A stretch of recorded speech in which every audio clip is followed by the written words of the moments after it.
œuvres sont parfaites. Seigneur, je veux proclamer ton nom. Tu es le rocher, tes œuvres sont parfaites. Un Dieu de vérité et sans injustice, tu es fidèle et droit. Jésus, merci. Bien-aimé, tu vas baisser la tête et nous allons prier le Seigneur. Tu vas dire à Dieu, Seigneur, voici mon cœur. Je veux te recevoir. Je veux que tu me parles ce matin. Seigneur, j'ai besoin de t'entendre. Oui, je veux écouter ta parole afin d'être transformé, afin d'être changé par elle. Prie le Seigneur. Jésus, merci. Oui, bien-aimé, prie Jésus. Dis à ton Dieu que tu veux l'écouter. Dis à Jésus que tu veux l'entendre. Dis à Jésus de venir parler à ton cœur. Oh Jésus, merci. Seigneur, je veux te bénir. Je veux te rendre toute la gloire.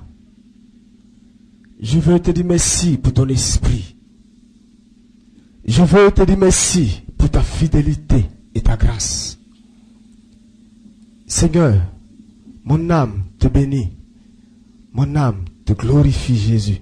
Merci, Jésus. Amen. Amen.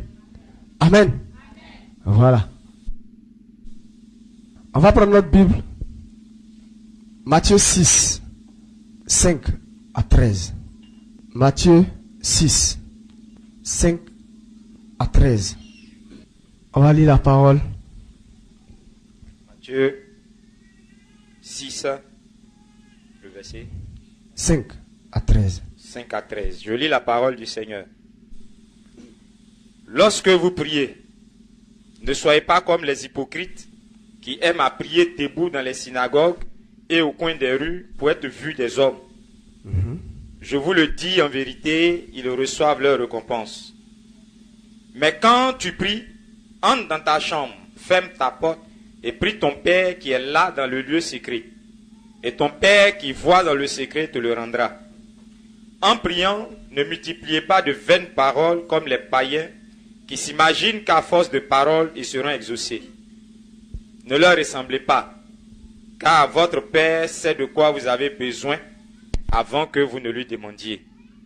Voici donc comment vous devez prier. Notre Père qui es aux cieux, que ton nom soit sanctifié, que ton règne vienne, que ta volonté soit faite sur la terre comme au ciel. Donne-nous aujourd'hui notre pain quotidien. Pardonne-nous nos offenses, comme nous aussi nous pardonnons à ceux qui nous ont offensés. Ne nous induis pas en tentation, mais délivre-nous du malin, car c'est à toi qu'appartiennent dans tous les siècles le règne, la puissance et la gloire. Amen. Amen. Voilà. Et les gens ont commencé à réciter. Ils ont commencé à se rappeler. Voilà, le bon vieux temps. Amen. Le thème du message que le Seigneur veut nous donner, c'est Jésus t'enseigne à prier. Amen. Vous savez, le Seigneur veut ce matin nous apprendre à prier. De temps en temps, on doit revenir à la base de l'évangile. Parce que beaucoup ont oublié les choses élémentaires de la vie chrétienne. Amen. Nous avons reçu beaucoup d'enseignements sur la prière. Nous avons reçu beaucoup de choses sur la prière. Mais il fallait que ce matin, on revienne encore pour comprendre la pensée de Jésus par rapport à cette parole. Amen.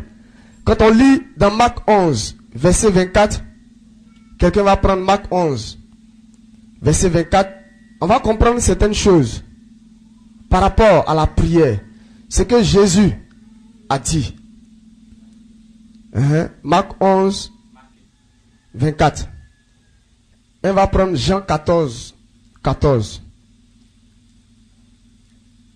Quelqu'un d'autre dans la foule prend Jean 14, 14. 11, 24. C'est pourquoi je vous dis, tout ce que vous demanderez en priant, croyez que vous l'avez reçu et vous le verrez s'accomplir. Amen. Tout ce que vous demandez en mon nom, croyez que vous l'avez déjà reçu. Amen. Jean 14, 14. Si vous demandez quelque chose en mon nom, je le ferai. Amen. Jacques 4, verset 3. Vous demandez et vous ne recevez pas, parce que vous demandez mal, dans le but de satisfaire vos passions. Donc on voit que dans les autres versets, la Bible dit que si on demande selon Dieu, on reçoit. Amen. Toute personne qui demande dans le nom de Jésus reçoit quelque chose de la part du Seigneur. Amen. Mais dans Jacques 4, verset 3, il dit, on demande, c'est vrai, mais on demande mal. Amen. Et c'est ce qui fait qu'on ne reçoit pas. Amen. Donc le Seigneur veut nous faire comprendre que il y a une formule de la prière que nous devons connaître. Amen. Parce que la Bible, c'est des principes, c'est des lois. C'est des choses que Dieu a disposées. Et si nous marchons selon ces principes-là, automatiquement, on voit le résultat. Mais qu'est-ce qui fait que nous prions, nous demandons à Dieu, mais nous ne recevons pas? Est-ce qu'il y a un problème? Le Seigneur veut nous faire comprendre ce matin que la manière de prier, est-ce que c'est la formule que Dieu a donnée? Est-ce que la manière de prier respecte le principe que Dieu a donné en ce qui concerne la prière? L'enseignement que Jésus a donné à ses disciples en ce qui concerne la prière. Est-ce qu'on respecte cela? Et voici ce que Jésus a donné comme prière à ses disciples. Le Notre Père, que tout le monde connaît. Et chacun de nous, ce matin, nous allons analyser cette prière-là. Amen. Parce que il n'y a pas de plus grande prière que cette prière que Jésus a donnée. C'est vrai que on lit des livres sur la prière, mais il n'y a pas une prière qui dépasse cette prière-là. Parce que cette prière contient tout. Est-ce que vous comprenez? Jésus n'a pas donné cette prière comme récitation, mais il a donné cette prière comme base de toute prière. Il a donné cette prière comme le schéma à suivre. C'est la meilleure façon de prier qui est là. La meilleure manière de prier qui se trouve là. Mais qu'est-ce qui se cache dans cette prière qui fait que nous devons imiter cette manière de prier que Jésus a enseignée à ses disciples? Parce qu'ils ont posé une question à Jésus. Enseigne-nous à prier. Et Jésus a commencé à les enseigner la prière. Donc, le Notre Père, il est très important. Amen. Il est très très très important. Dans cette prière, Jésus est en train d'expliquer des éléments à ses disciples. La façon de prier. Le premier élément, c'est la discrétion.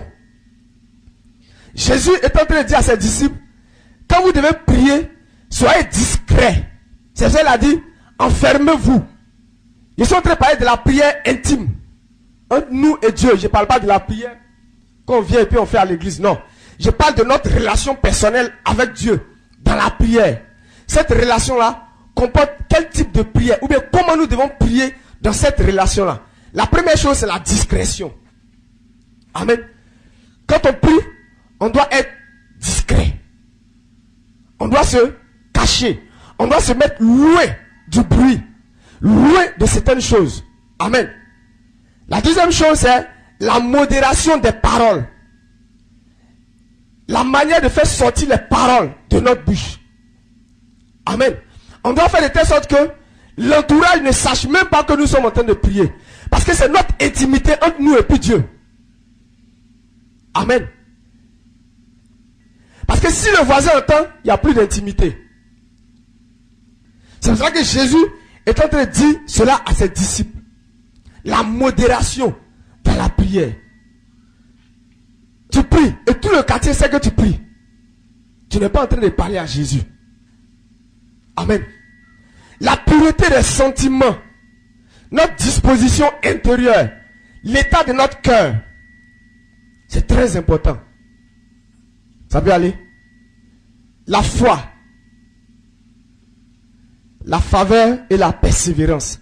Donc voici les éléments que Jésus est en train de dire à ses disciples en ce qui concerne la prière, la discrétion, la modération des paroles, la pureté des sentiments, la foi, la faveur et la persévérance.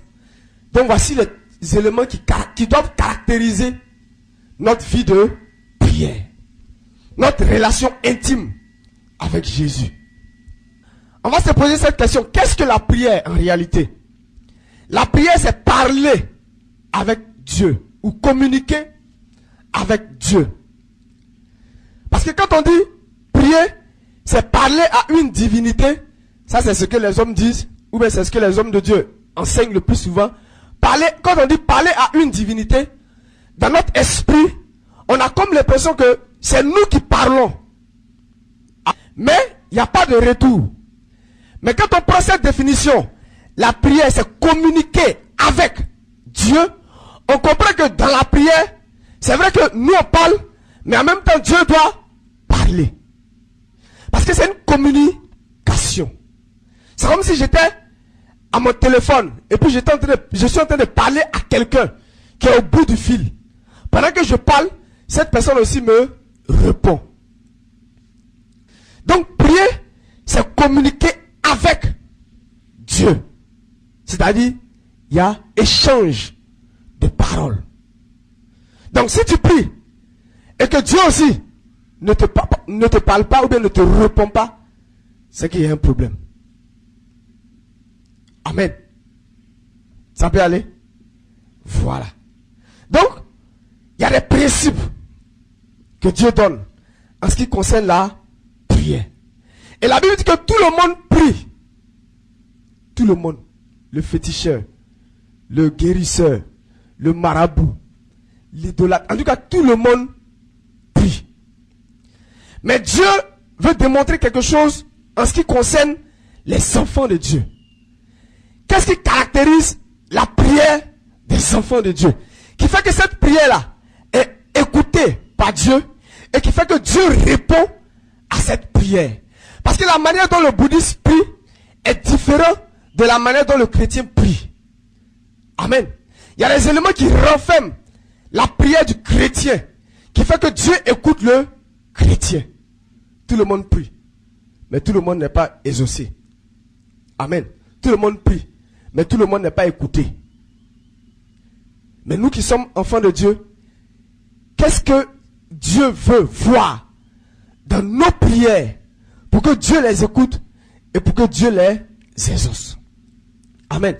Donc l'enseignement que Jésus a donné à ses disciples renferme deux parties de la prière. La première partie concerne Dieu lui-même. C'est-à-dire, c'est une partie qui est spirituelle et qui concerne Dieu lui-même. Amen. Et la deuxième partie touche nos besoins. Amen. La première partie concerne Dieu. La deuxième partie concerne nos besoins. Quand on prend le Notre Père. Mais le plus souvent, on renverse.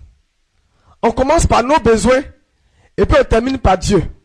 On commence par nos intérêts et puis on termine par Dieu. Ou bien devant même, on commence par nos intérêts et puis on termine par nos intérêts. Dieu lui-même là, on le met à côté. Amen. Donc on va répondre à cette question. Comment prier? Comment est-ce qu'on doit prier? Jésus dit, priez donc ainsi. Notre Père qui es aux cieux, que ton nom soit reconnu pour Dieu. Que ton règne vienne. Que ta volonté soit faite sur...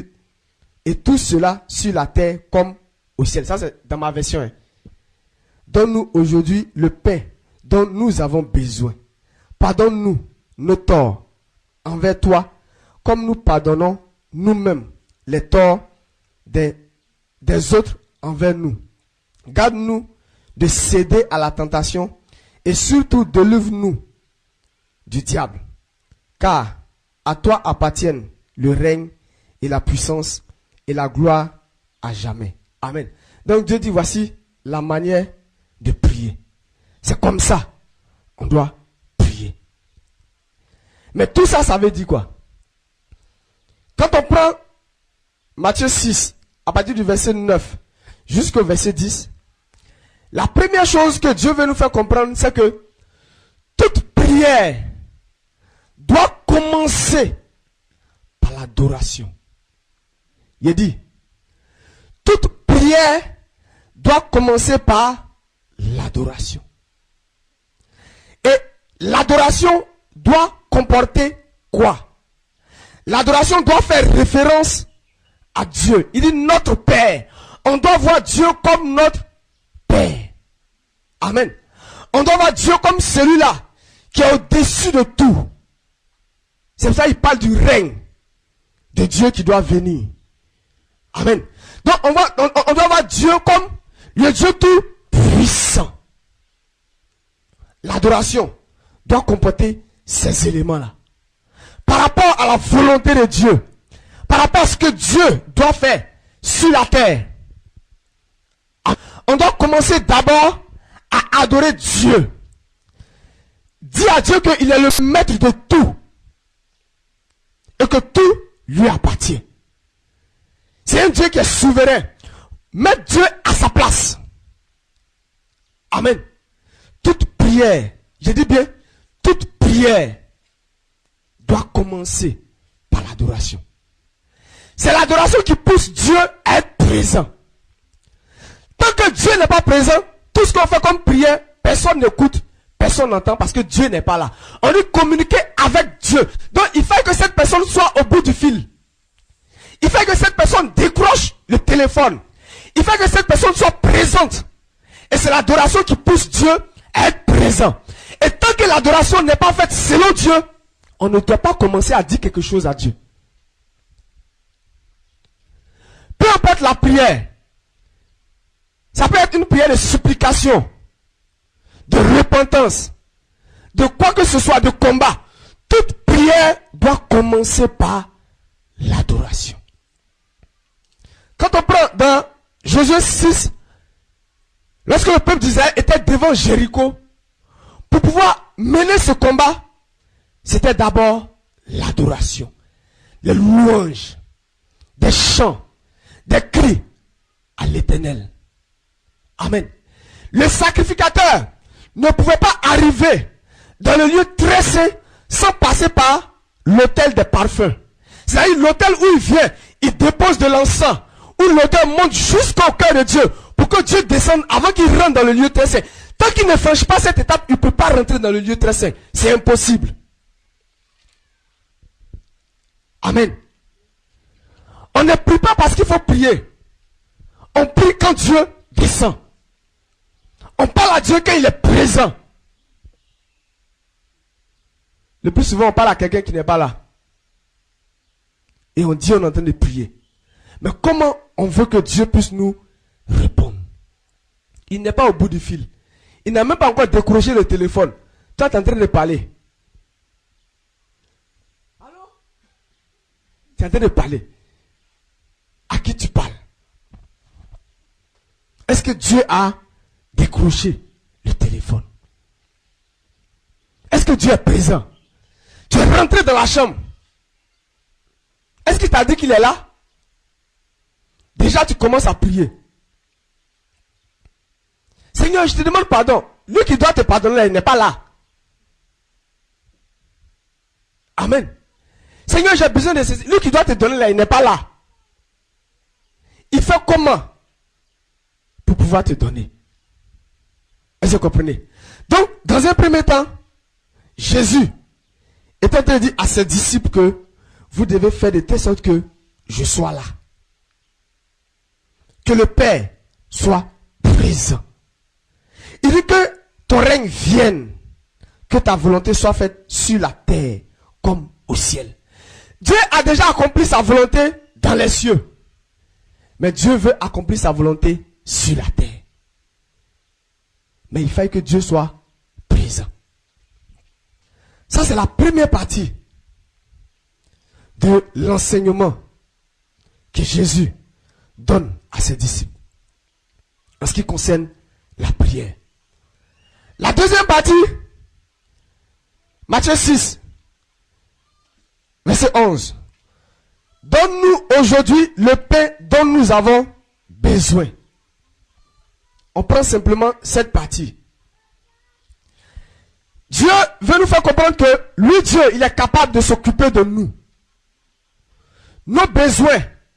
Dieu dit, si on lui demande, il est prêt à résoudre nos problèmes. Il est prêt à agir selon ce problème-là. Ça peut être un problème physique. C'est-à-dire, j'ai faim. C'est pour ça qu'il parle de pain quotidien. C'est-à-dire que ce que tu dois manger tous les jours. La nourriture de ton corps. Tu peux demander cela à Dieu. Et tu dois demander cela à Dieu. Ce dont tu as besoin pour vivre sur la terre. Il a pris simplement le pain quotidien pour dire que c'est des choses élémentaires, des choses simples de la vie. Amen. Dieu dit, tu lui demandes, il va te répondre. Si tu veux t'habiller, demande à Dieu. Si tu veux une voiture, demande à Dieu. Amen. Mais en même temps aussi, ne pense pas que, parce que tu as dit à Dieu,